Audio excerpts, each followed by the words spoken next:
Gabi am so excited to see all of you.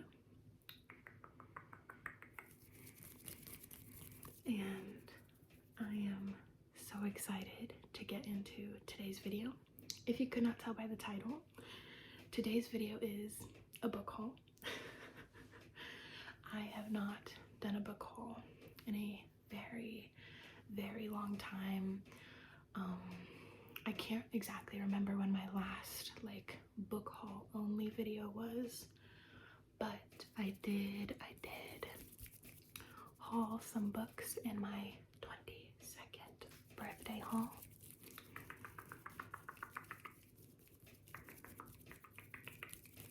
So I'm super excited. The reason it's been so long is because I tried to get better this year about my kind of consumerism on book buying. So as you can see in the background of almost every single one of my videos, and then my recent bookshelf tour video, I own quite a few books and I unhauled some over the summer, and so I'm trying to just get better about reading what I have. So this book haul is ranging from the end of July, where I had my birthday, until now. So mid-November. So it's been some time, but I have 8 books. 8. That's a pretty good number. It could have been worse. I only have 8 books to show you guys. So first off,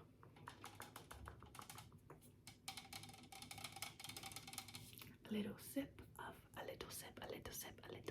of my Red Bull.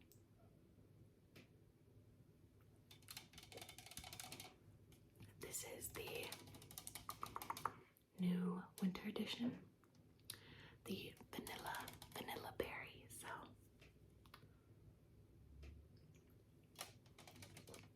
it's super yummy. So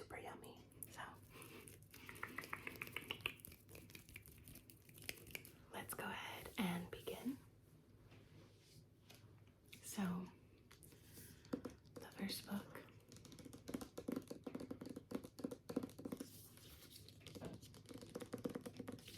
is Heartless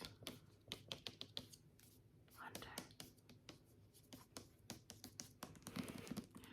by Kristen Sigarelli.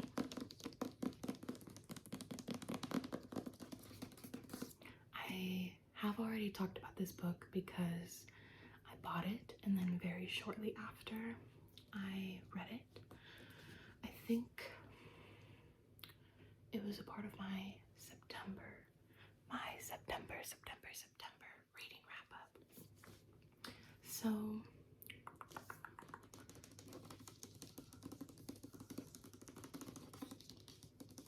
I won't talk too much about this one, but I will read the synopsis.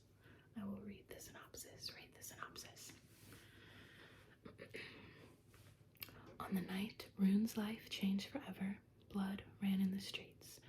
Now, in the aftermath of a devastating revolution, witches have been diminished from powerful rulers to outcasts, ruthlessly hunted due to their waning magic, and Rune must hide what she is. Spending her days pretending to be nothing more than a vapid young socialite, Rune spends her nights as the Crimson Moth, a witch vigilante who rescues her kind from being purged. When a rescue goes wrong, she decides to throw the witch hunters off her scent and gain the intel she desperately needs by courting the handsome Gideon Sharp. He's a notorious and unforgiving witch hunter loyal to the revolution, and too late, Rune realizes she might be falling for him. Gideon loathes the decadence and superficiality Rune represents, But when he learns that the Crimson Moth has been using Rune's merchant ships to smuggle renegade witches out of the Republic, he inserts himself into her social circles by pretending to court her. He soon realizes that beneath her beauty and shallow facade is someone fiercely intelligent and tender who feels like his perfect match. Except, what if she's the very villain he's been hunting?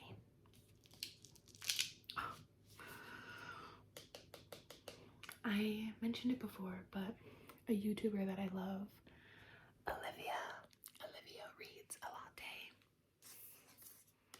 She read this in one of her videos and I was sold. I had to go pick it up, so.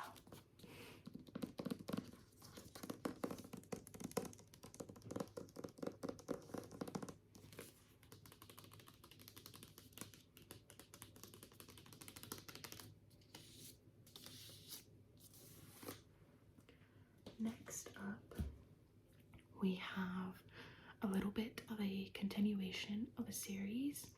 So up here is my editions of Binding 13 and Keeping 13. And I wanted to finish it off, so I bought Saving 6, Redeeming 6, and the most recent one, Taming 7.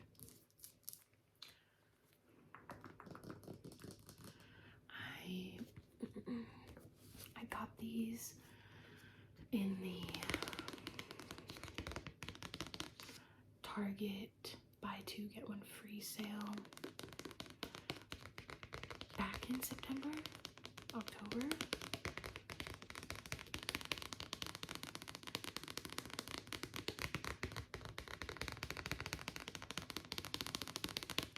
I can't fully remember, but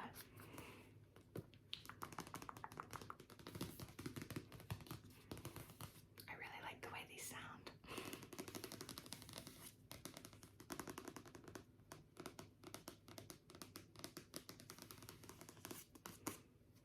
Saving 6 and Redeeming 6 are both about Joey, who is the brother to our female main character in the first two books, Shannon.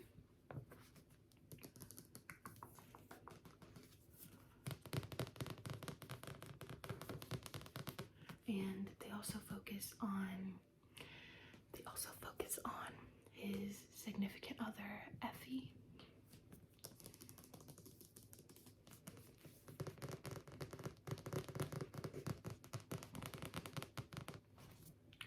And I'm pretty certain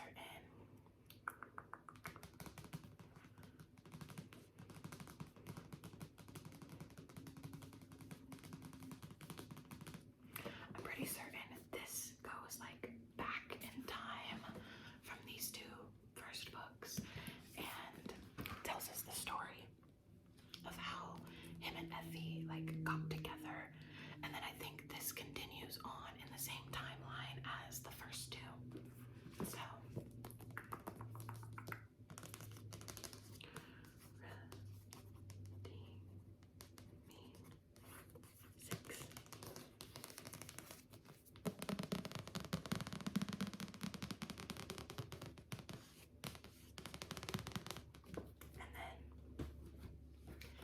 Taming 7 is about Claire, who is one of Shannon's best friends, and Gibbsy, who is Johnny's best friend.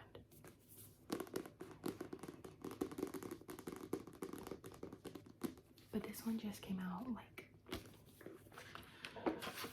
not that long ago.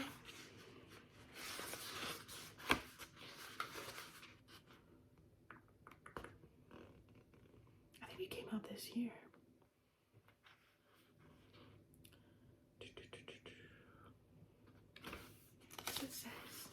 It says 2024. So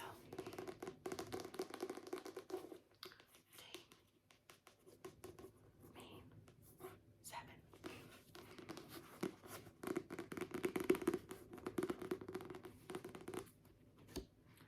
if you are thinking about reading this series at all,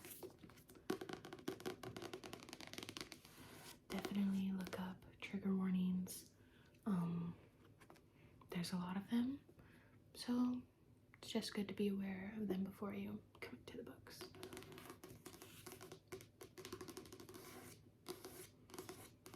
But if you don't know what this series is about, it's basically about these group of friends that all attend Tommen College.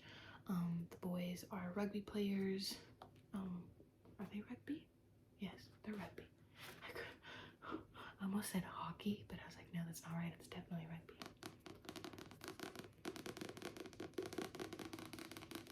So, I really like the way these ones sound.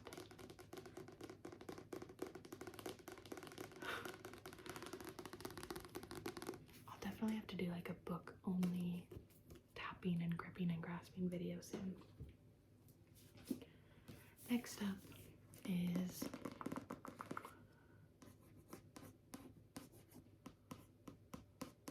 Wild Eyes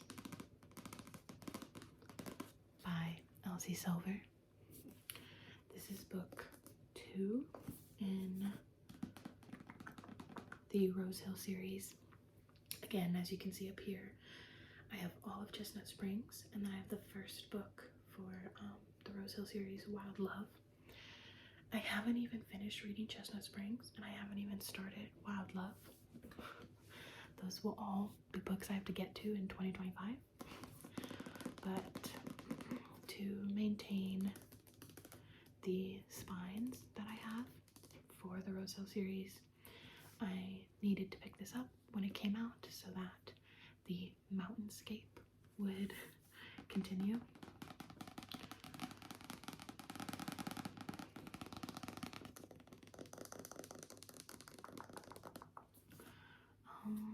I don't fully know what this is about, but I do just know that Wild Love, Chestnut Springs, all of it. Elsie Silver writes small town romances, oftentimes cowboys.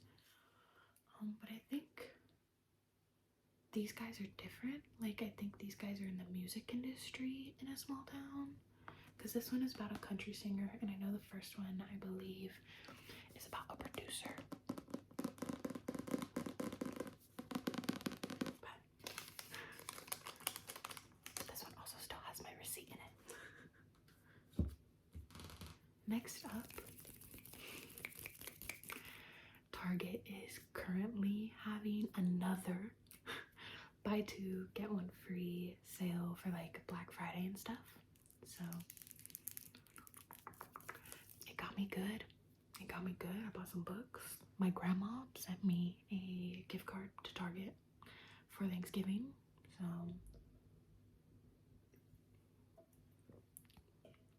I had to buy a couple. First up, we have The Serpent. Oh my goodness, sorry about that. We have The Serpent and the Wings of Night by Carissa Broadbent. This is book 1 in the Crowns of Nyaxia series.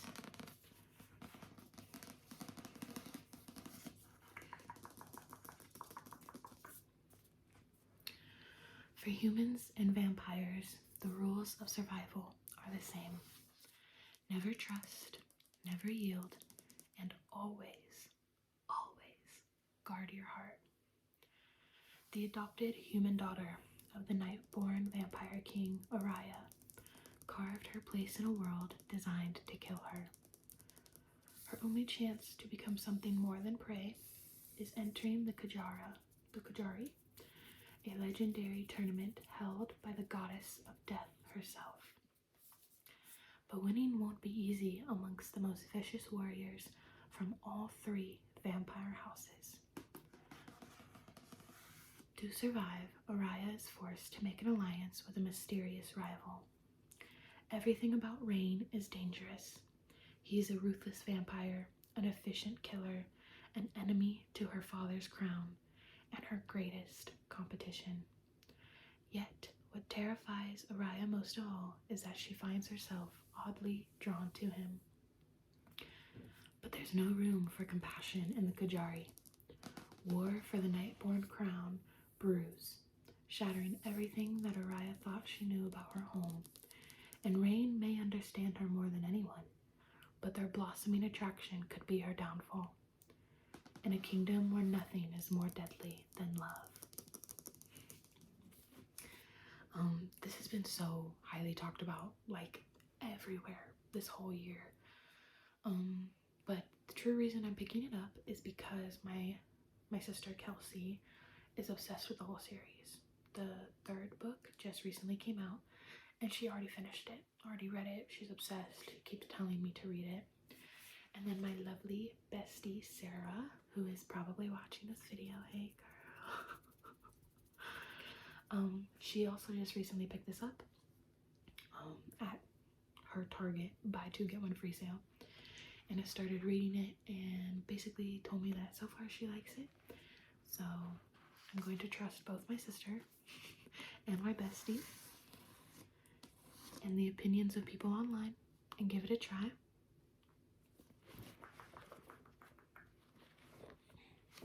Now, because of that, I did go ahead and pick up the second, not the first, but the second book, which is The Ashes and the Star-Cursed King.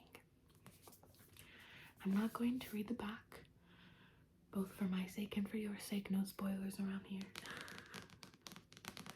But this is book 2.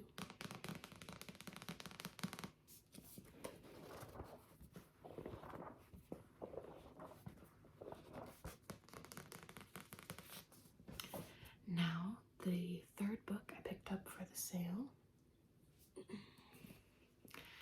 is The Nightingale by Kristen Hanna.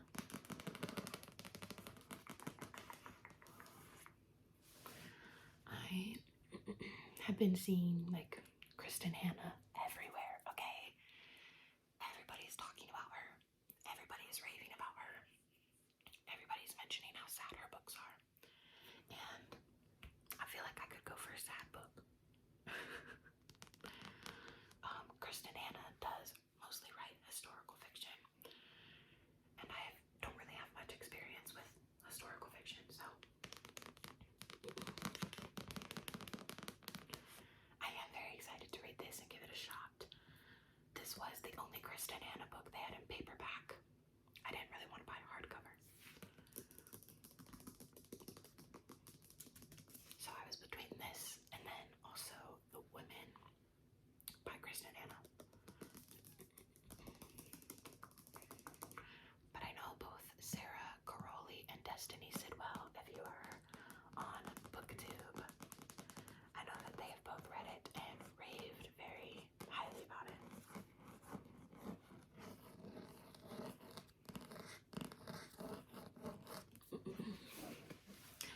It has a lot of rewards, but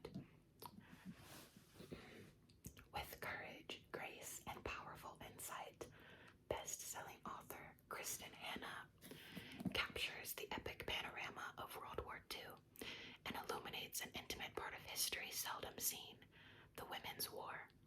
The Nightingale tells the story of two sisters separated by years and experienced by ideals, passion, and circumstance, each embarking on her own dangerous path toward survival, love, and freedom in German-occupied, war-torn France. A heartbreakingly beautiful novel that celebrates the resilience of the human spirit and the durability of women. It is a novel for everyone, a novel for a lifetime.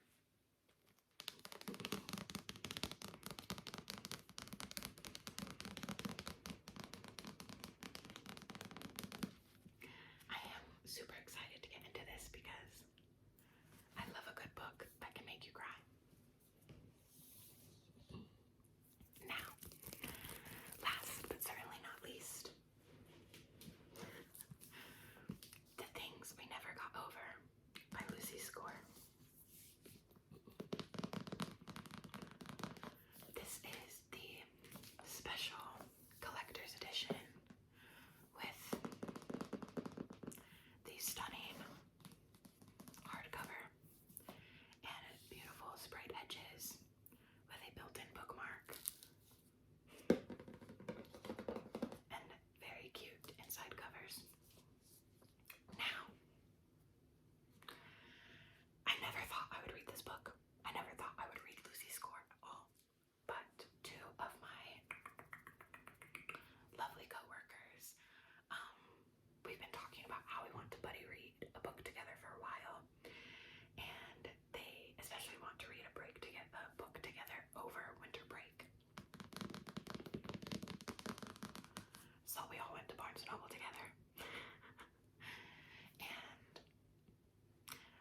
I was trying to remember what the name of the town was.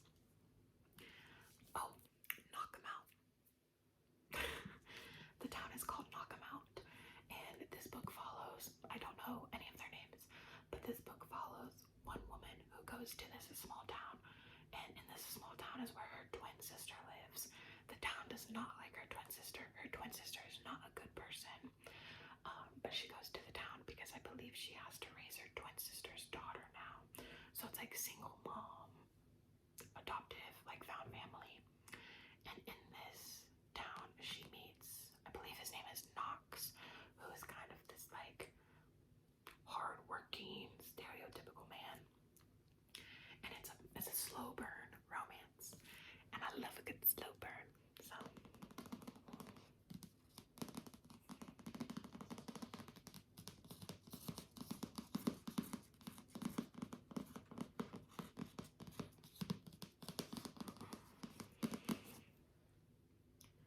So those are all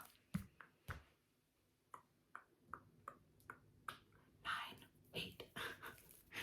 Those are all of the books I have in this book haul today. I hope that you all enjoyed. Thank you so much for hanging out with me today. Let me know in the comments down below if you've read any of these books in my haul and what you thought of them. Yeah, thank you so much for being here. And if you've made it this far in the video, what should I have you comment? I'm thinking. Let's have you comment.